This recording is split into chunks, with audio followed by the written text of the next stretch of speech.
Hello, my name is DutchCommando and today I've got a very strange frame to review. It is the hunter200 frame, and as you can see it's a very narrow frame with upper and lower motor layout. So let's check it out.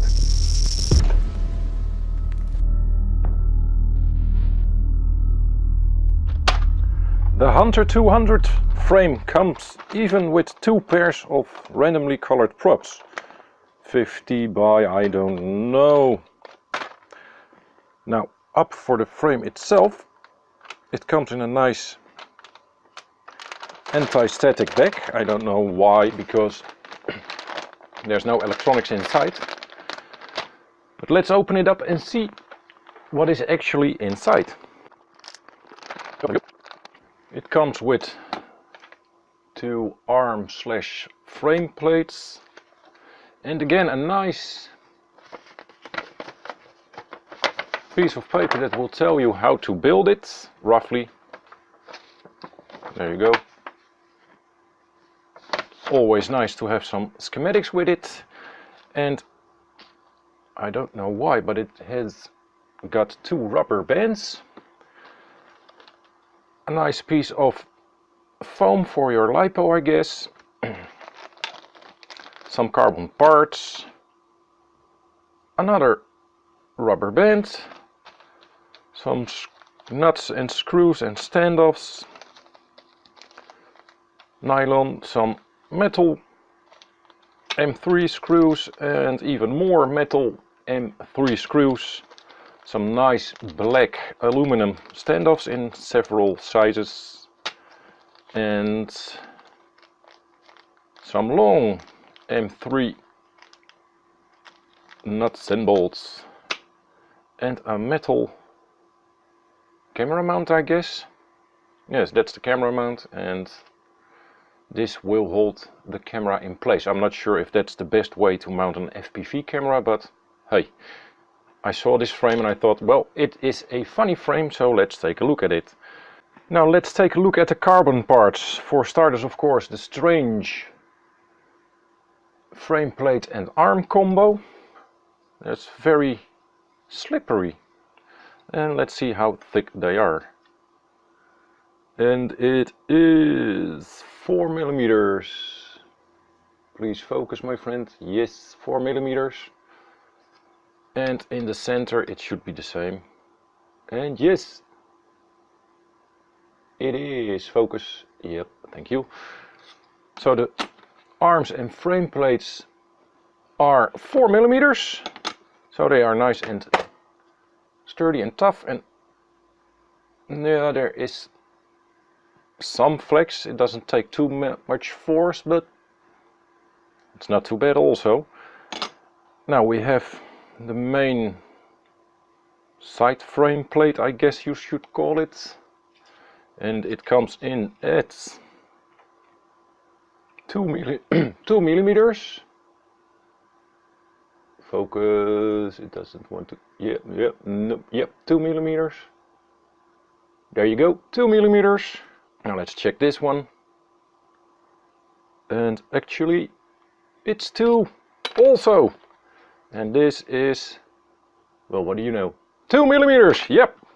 Now this strange part for camera attachment, it is 1 millimeter, so that's a lot thinner. Now it's a strange looking frame once it's done, and I will try to get all these parts, and that, and that, and those three. Oh, sorry. And I will turn them into a frame. Here we go.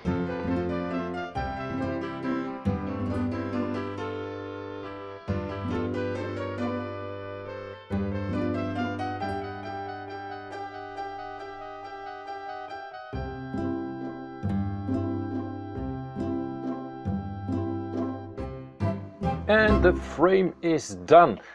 And maybe the first thing you will notice is that there are some green M3 screws over there. That's because I was missing 7 and 3 screws. I've got too many nylon screws and I'm missing the metal screws. So yeah, that's strange, but I've got enough screws.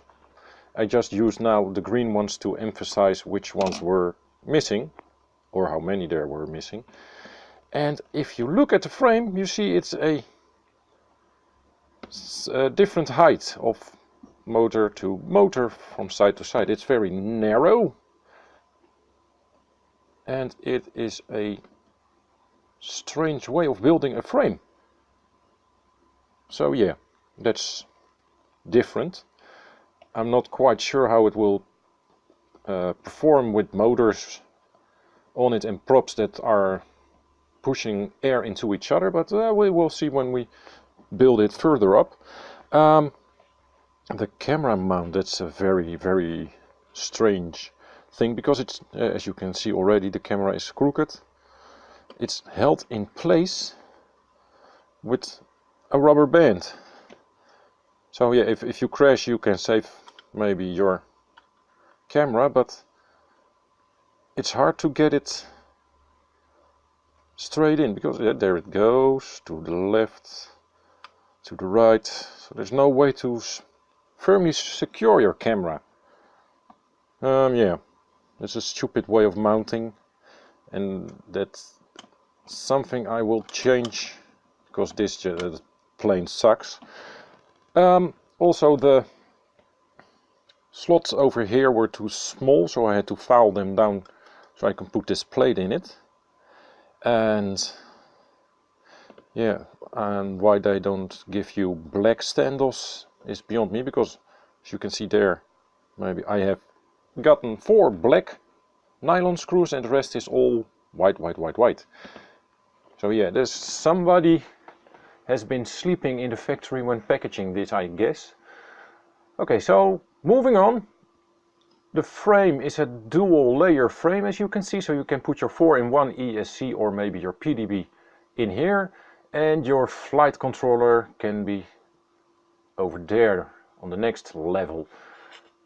There is plenty of room over here for your VTX, so that shouldn't be any problem to get all your stuff in it. You can even get one of the more modern 30x30 VTXs also and stack it up. So you've got your 4-in-1 ESC or your PDB, and then your flight controller, and on top of that your VTX. It's all possible, but when you are flying with this strange frame and you will hit a gate or a tree or whatever, I'm not sure how long this will survive, because it's just held in place by 2, I don't know, there, just focus a little bit. Yeah, I think it's, yeah, now it's focused.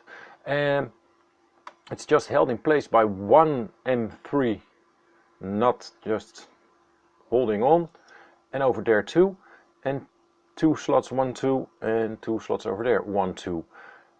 That's not a very sturdy way to mount